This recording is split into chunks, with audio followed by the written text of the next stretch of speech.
All right, well, welcome everyone, and thank you for joining our Trailblazers webinar today. My name is Sheryl O'Connor. I'm CEO and co-founder of IncomeConductor, an award-winning retirement income planning technology that engages your clients in the planning process and delivers income certainty, not probability. Our Trailblazer series highlights the people in our industry who are forging new paths and developing new ways to achieve success while providing great outcomes for clients. We welcome your questions, so please type them into the Q&A box and we'll address them at the end of the webinar. So it's my great pleasure today to welcome our Trailblazer, Marcia Wagner, founder of the Wagner Law Group, and a recognized expert in the areas of ERISA, employee benefits, and executive compensation. A summa cum laude graduate of Cornell and a graduate of Harvard Law School, she has practiced law for almost 40 years. Marcia was appointed to the IRS Tax Exempt and Government Entities Advisory Committee, served a 3-year term as the chair of its Employee Plan Subcommittee, and also serves as a fellow of the American College of Employee Benefits Council. She currently serves on the board of directors of the American Benefits Council, as well as the board of governors of the American College of Employee Benefits Council. 401k Wire listed Marcia as one of its 100 most influential persons.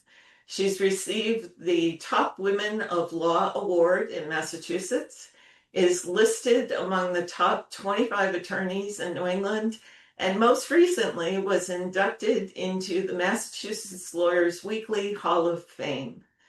Marcia has written hundreds of articles and 27 books, and is widely quoted in business publications and on televised media. Welcome, Marcia. I am thrilled to have you as my Trailblazer guest today.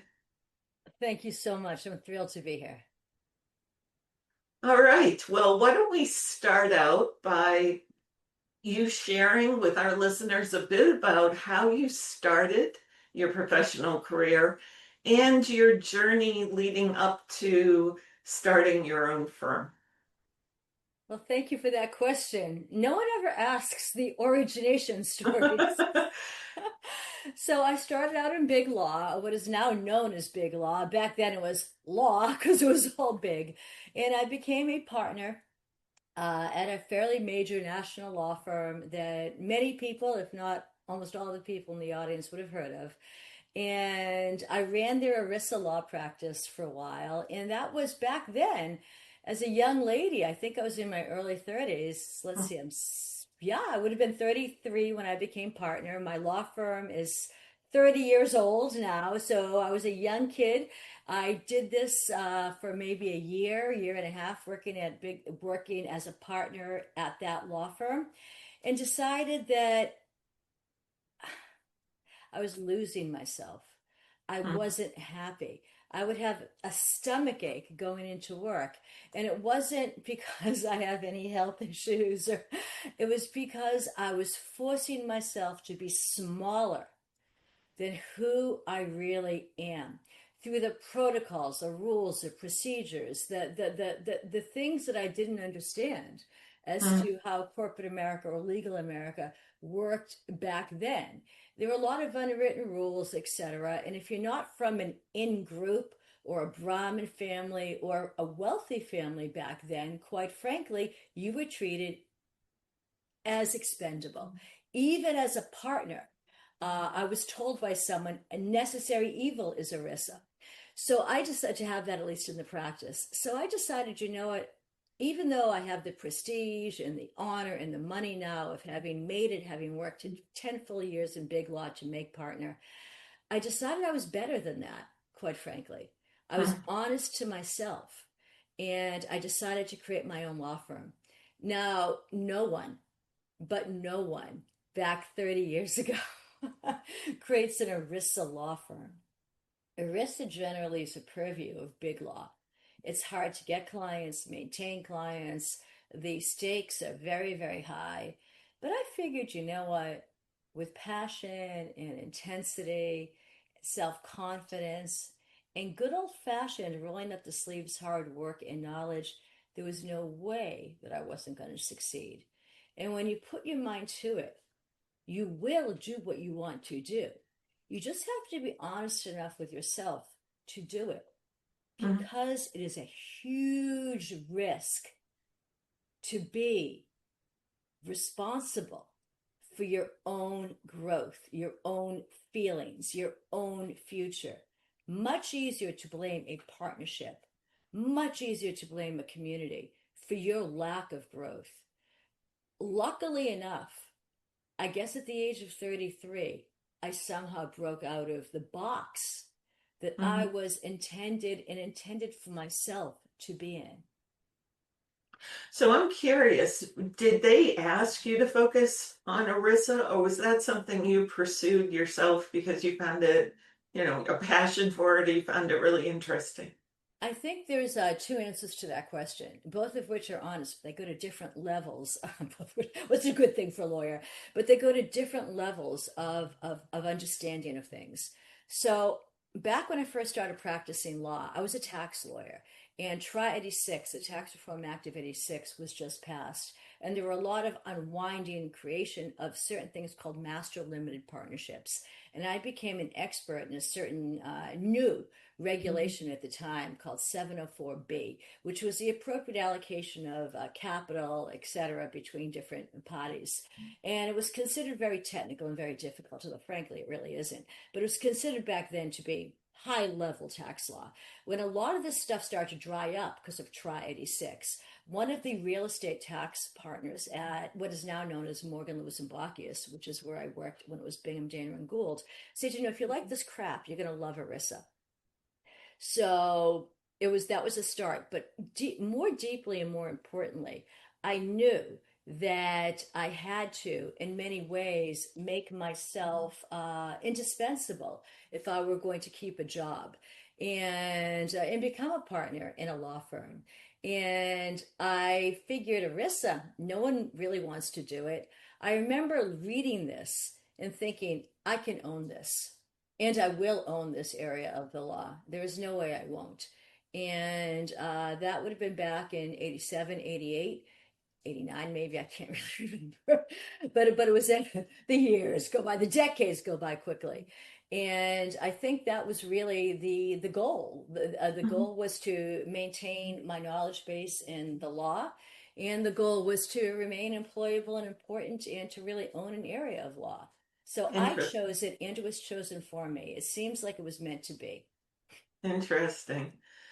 So based on that early experience, you you developed some guiding principles when you started your own firm. And we've talked about this, and I think this is really sort of the meat of our conversation today. Because based on the lessons learned, the experiences you had, you developed these principles and founded your firm on them. Can you share those with the audience and also give a little bit more color about why these principles are so critical to you? What an excellent question. Not to give you a compliment, but you can tell so much about it by an interview about who they are by the questions they ask and how they follow on. There's a wisdom in you, and I love it. Yeah, I have two principles that I live my personal and my professional life by. And believe me, a lot of this is intuitively obvious, but a lot of it is a lot of effort, both, and that is not an internal contradiction. And those two principles are excellence and integrity. So every email that comes out of my law firm, the everyone, secretaries, paralegals, lawyers, the byline, well, it's their name, it's Wagner Law Group. Then there's two, obviously, then there's the words excellence and integrity, because you really need to live that and be that. And the reason why is because if you're excellent at what you do, you're going to do it well. You just are, or at least as well as any human can do it, or any educator not. And if you have integrity, you're gonna keep things legal and you're gonna keep it right and you're gonna keep it ethical. And you know what? If you do those two things, you could have a long legal practice or a long practice in anything you do, financial advisory, anything. Because those are just core fundamental ways of having a good life and attracting and retaining clients and employees and friends and everything. It's so basic, yet it's so hard because life will throw at you things that are enticing and quick bucks or quick things to do.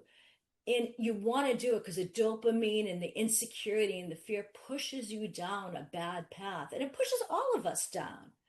But if Mhm. you can have the integrity inside of you to say no and to speak truth to power, which, by the way, is so hard to do, so hard, so costly, so painful.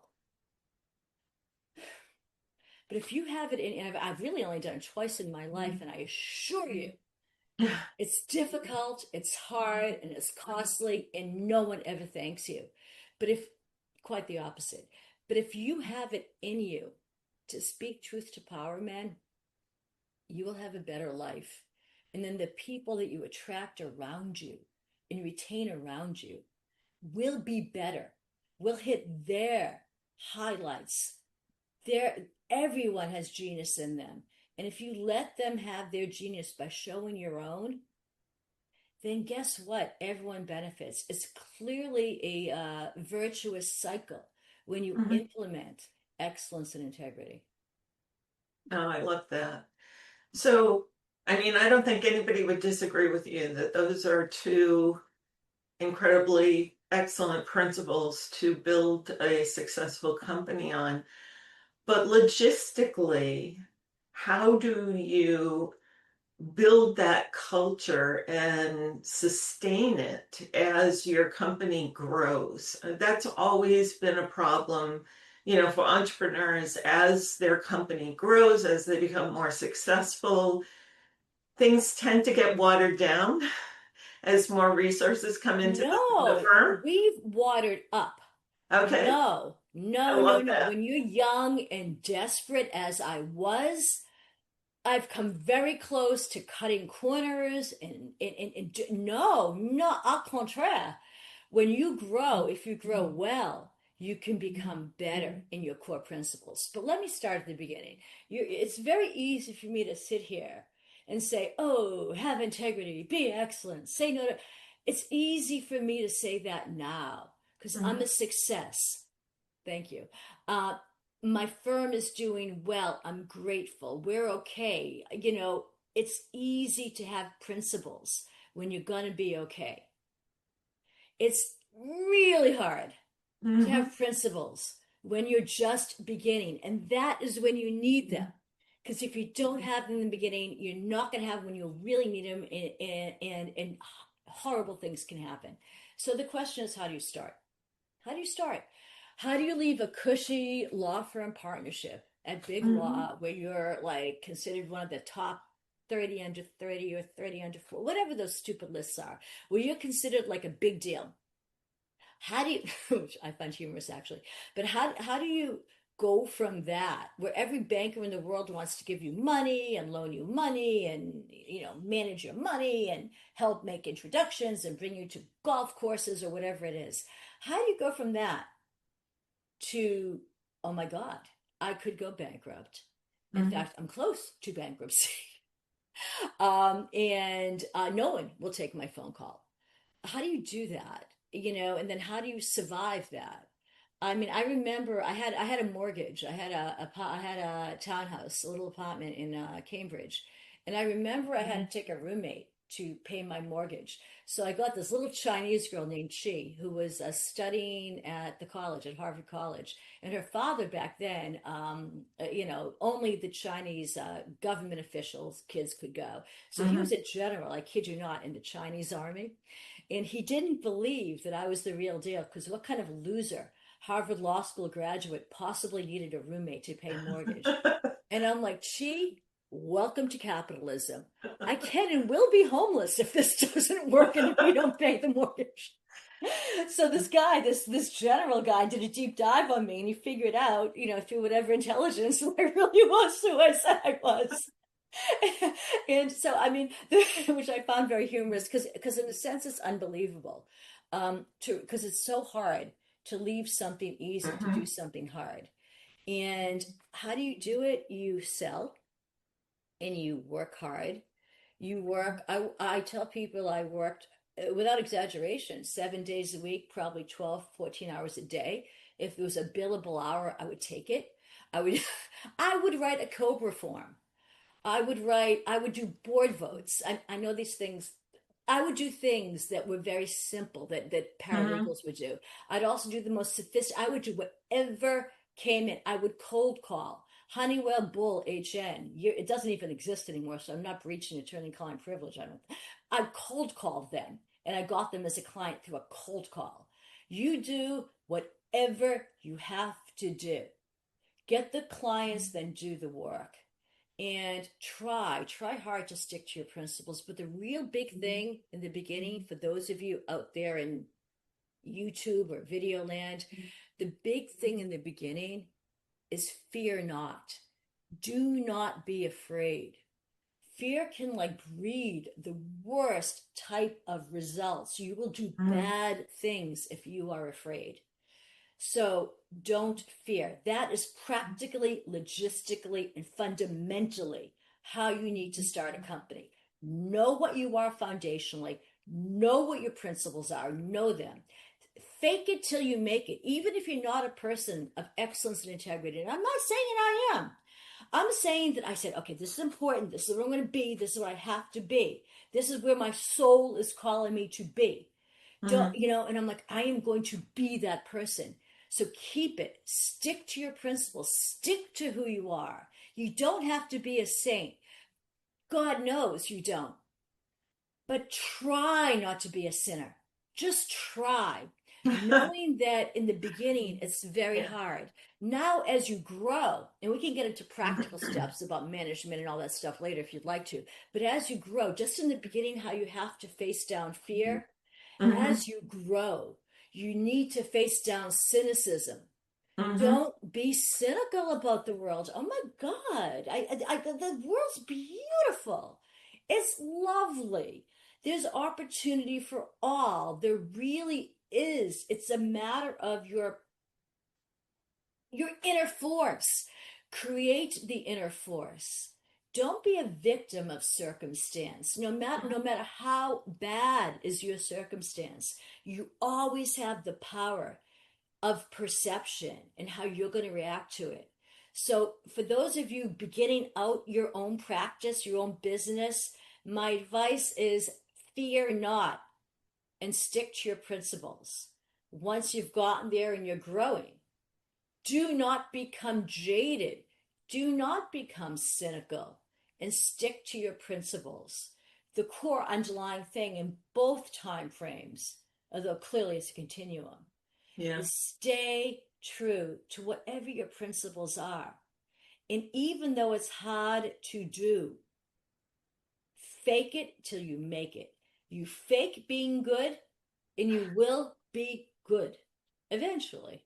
I love it. And I think that fear aspect is so important because it's tempting when you're in that state of mind to cut corners It and is and so try tempting. and try to get to the goal faster, but there's always a price to pay for that, right? There's a price to pay for everything, you see, but you can pay the price or you can collect rent. I Mhm. choose to collect rent.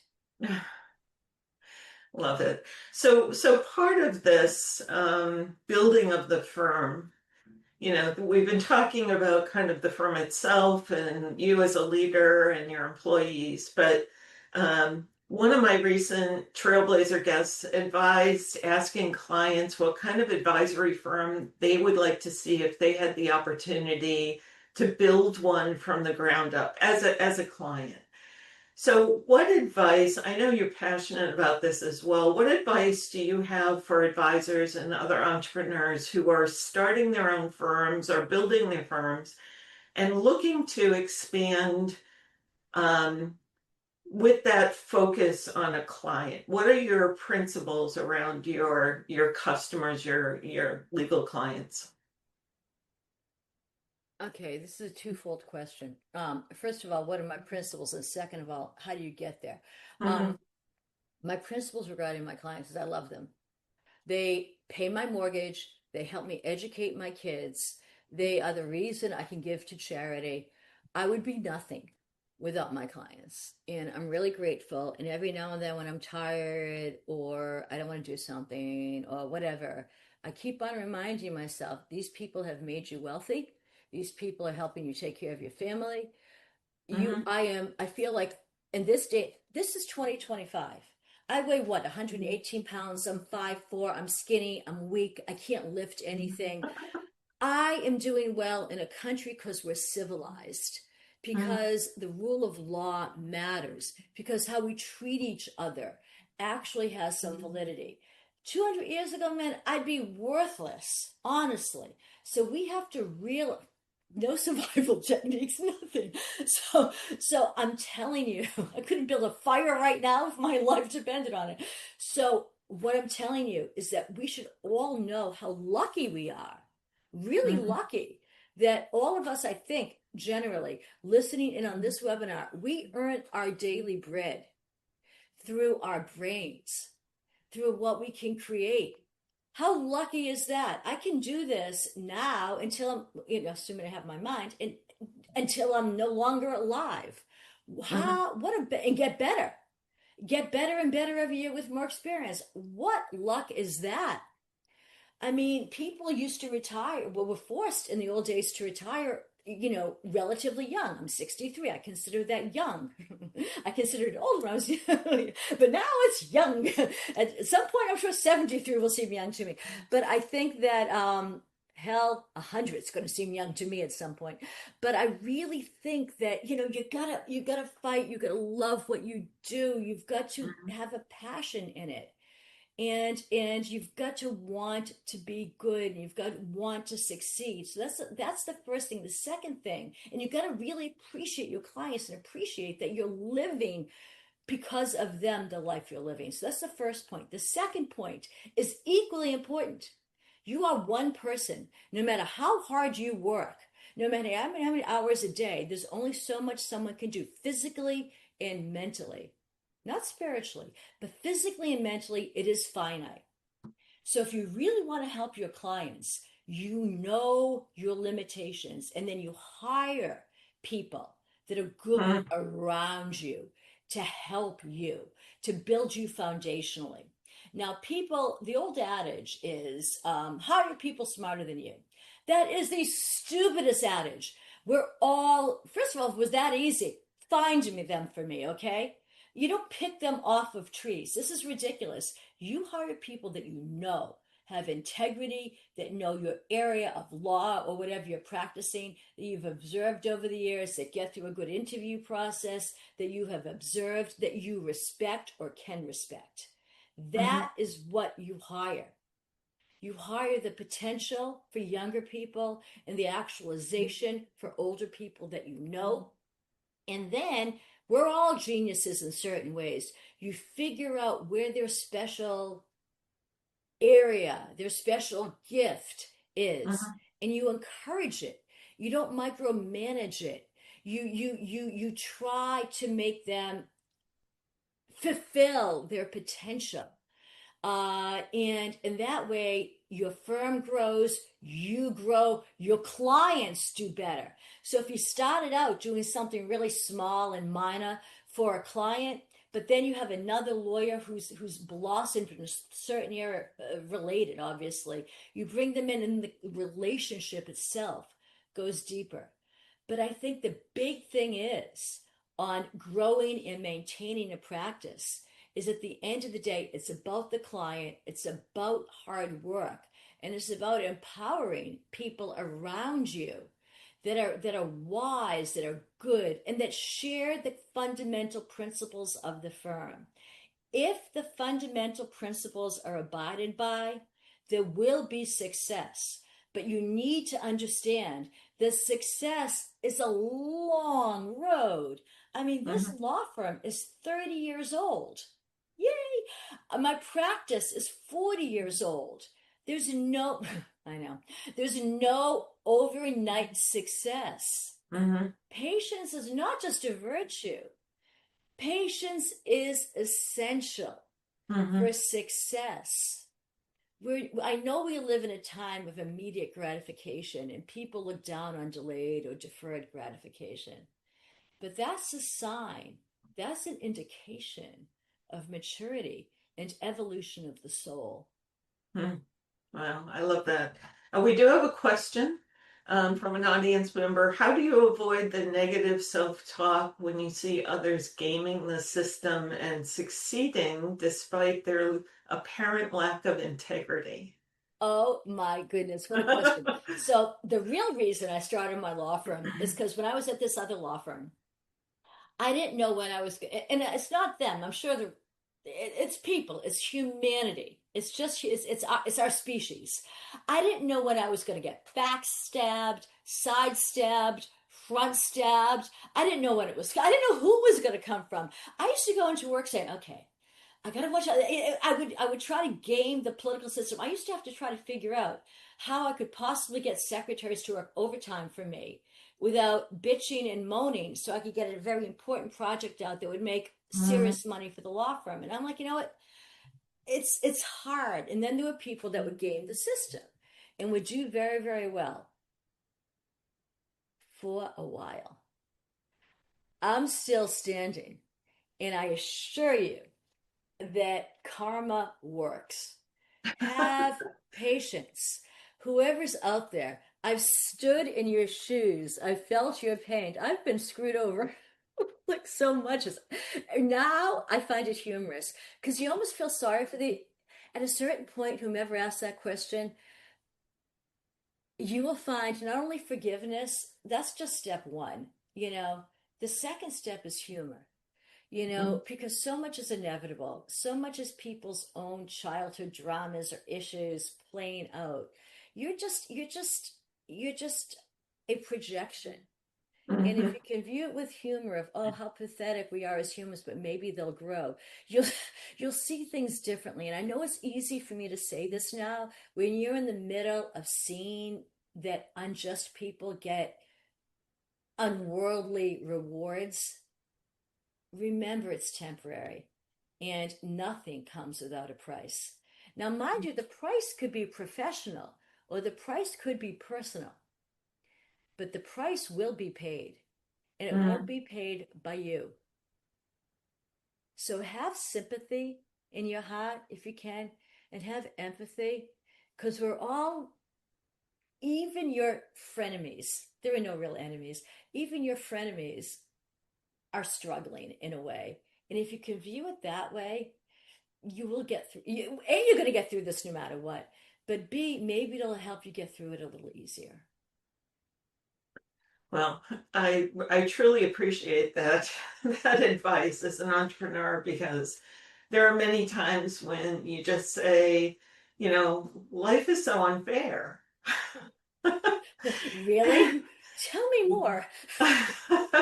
And you just have to, like you say, you have to have sympathy and compassion and humor and, always look towards a better day, even when those hard knocks come. So, Barbara Delaney is shouting a hey out to you and me. Hey, So Barbara.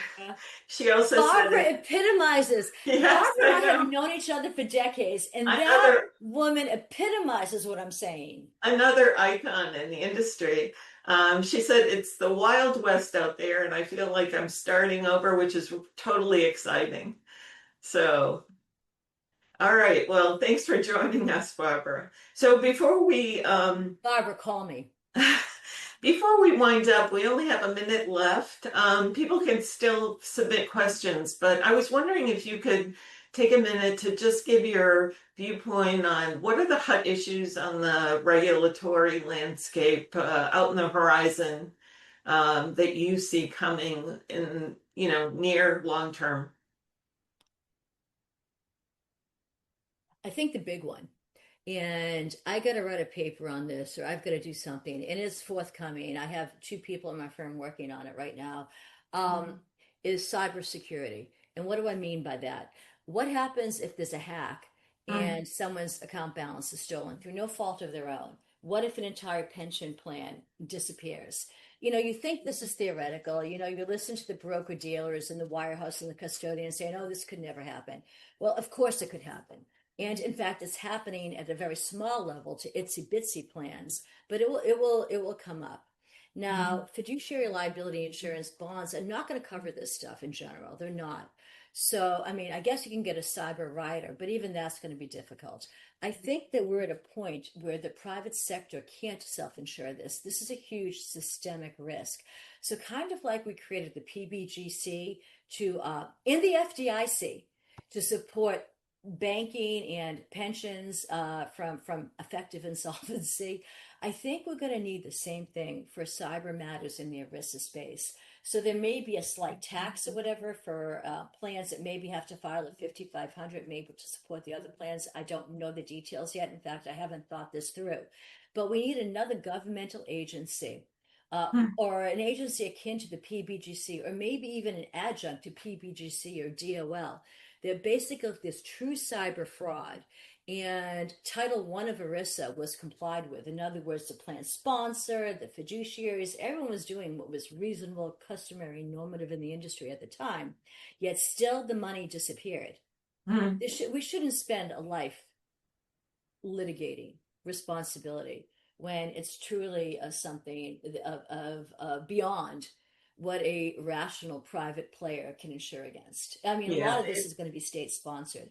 So we're going to need some type of insurance for that. And I intend to publicize that idea. And I think it's very important. Other things, I know we're running out of time, but very quickly, just so it's on people's radar, is I do think that the concept of retirement itself is anomalous and it's outdated. We're not going to, in general, unless you're in a very physical field, the concept of retirement is really dated. So ERISA itself is going to have to evolve with that. The defined benefit pension industry, particularly but not exclusively, the Taft-Hartley arena, is massively underfunded. It's not a mm, joke. We've done a mm. lot of accounting tricks to kick the can down the road. But I think we're at the end of the road now. And the question is, does the road end in a cliff or can we build a bridge? And I very much want to build a bridge and I want to be part of that. And last but not least, there are more things, but the tax reform. So listen, I studied under the Internal Revenue Code of 1954. So of course, the year I graduate, 87, there's Friday 6. I'm like, you gotta be joking. The tax reform. So a lot of what I learned became irrelevant. And I learned a big lesson there of flexibility. But try, you need to retool, but even on day one, but Trinity 6 is getting old and cold, and we're going to need a Tra 30, 32, 33, or something. When and if our country starts functioning again, particularly our Congress, and I believe the Wagner Law Group will be highly involved in whatever Tra 30 or 12, 32, or 33 is. We need a new tax reform act, and we need a new way of looking at least Title II of ERISA. Along with the prohibited transaction rules. So we will be highly involved in that. And we are lobbyists as well. So that these are things coming down the pike. They're all extremely important, and they're important for how we survive and thrive as a country with a real middle class. So that is kind of what I've dedicated my professional career to. And Interesting. hopefully we'll Yeah. continue to do so for many decades to come. Yeah, I was going to say a lot of the things you mentioned, the Taft-Hartley, there's not been a lot of support for labor or unions with this administration, or regulation in general. The it seems to be the goal is to deregulate. So how could we get to this? I love the idea of, sort of a state-sponsored cyber program, because we pay, massive amounts for cyber policy as a technology provider in financial services. So where do you see this happening with the current administration? Because we still have 3.5 more years. Nothing's black and nothing is white. We live in the mushy middle. And the one thing I love about facts is that facts are facts. You can have whatever opinions you want. You can have whatever political philosophies you want. You can demonize or angelize, if that's a word, whom I've just made it up, whoever you want. That's perfectly fine. But at the end of the day, if just pulling a name out, the Teamsters can no longer pay their pension plan, there's going to be an issue. Mm, If the Chicago cops aren't getting their pension benefits or there's an actual reduction, there's going to be a problem. If Social Security is forced into some type of means testing and there isn't some type of graduated or grandfathered way of doing this, there will be problems. Now, when I say problems, you think I'm talking about, oh, just civil problems and you write a nasty gram to your senator. No, these are societal, systemic problems that can lead to violence. So we right. need, as leaders, we're leaders. I'm a leader, Sheryl, you're a leader. Everyone listening here is a leader because you're self-selected to be listening to this. We have an obligation to fix the system. I have been doing that for 40 years to the best of my ability, and I can prove it.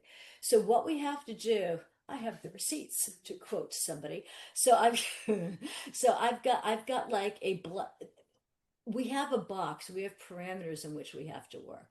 Hmm. And you know what? You can do a lot within a parameter box because you're thinking of a box like this, right? Not me. I think of a box like this, but you can always go up.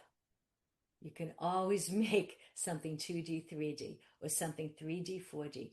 I can work with anyone and come to a rational discourse and a rational understanding if we can agree on the facts.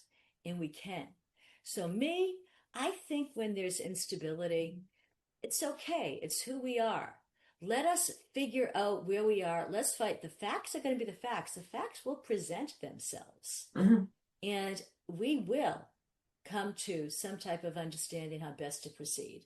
And it's not necessarily people like we technocrats, but it's also, you got to listen without an ego. Like, I think a lot of our political elite, which could well explain where we are politically now, is that talking down to people, thinking they're not smart or thinking they don't know, it's ridiculous. There's wisdom. When I said hire someone smarter than yourself and I laughed at it, I meant it. There's wisdom and there's genius everywhere. Hmm. So what a real leader does and what will be forced upon us, either the easy way or the hard way, frankly, is listen to the genius, the wonder, the integrity that is the American populace. There's Hmm. nothing we can't solve. And the reason why is because we are an amalgam of people that had the wherewithal to get up, to leave their countries, to generally leave their languages, leave their food, leave their families behind and start anew. So epigenetically, we are eminently capable of doing great and wonderful things. And we've led the world for what, 80 years? We're going to continue to. We just have to learn how to lead ourselves, and we will. So it wouldn't be a trailblazer conversation. Greg has a question here without the mention of AI.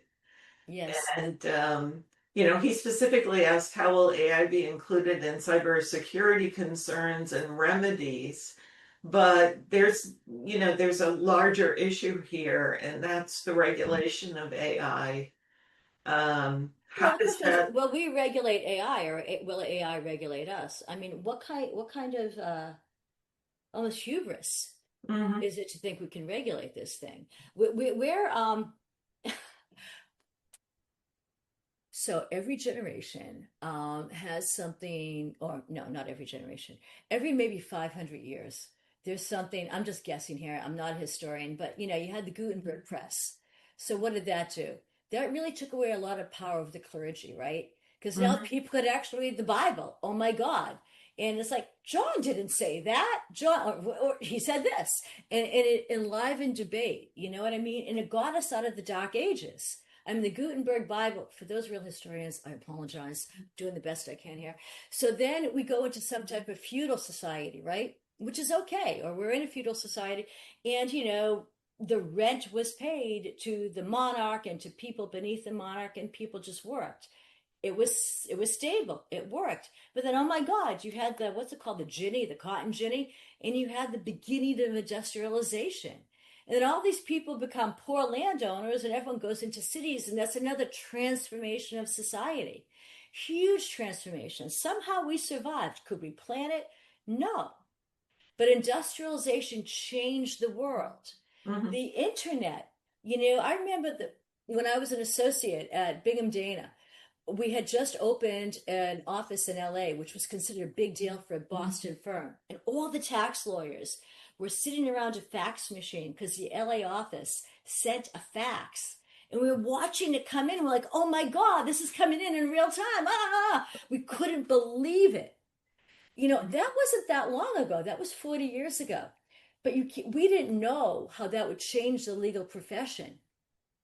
And with AI, this is something bigger than the Mm. Gutenberg Bible, or the Gutenberg Press, excuse me. Actually, and the Gutenberg Bible. This is something bigger. We are now in a post-industrialization world. And all we can do, and this harkens back to what I said in the beginning, is we will be fine as a species if we stick to our core principles. And my core principles are excellence and integrity. And if we can stick to core principles, then whenever, as a society, societally, then whatever AI has to bring us will only raise us and raise our standard of living and make us better. If and only if we stick to what our principles are. Well, that's a wonderful statement to wrap up our conversation, Marcia, where over time, but with all trailblazers, we could go on for hours talking with them, and you've been just delightful and insightful. And I hope our attendees have gotten some real gems to take away and apply to their own firms and their own life in general.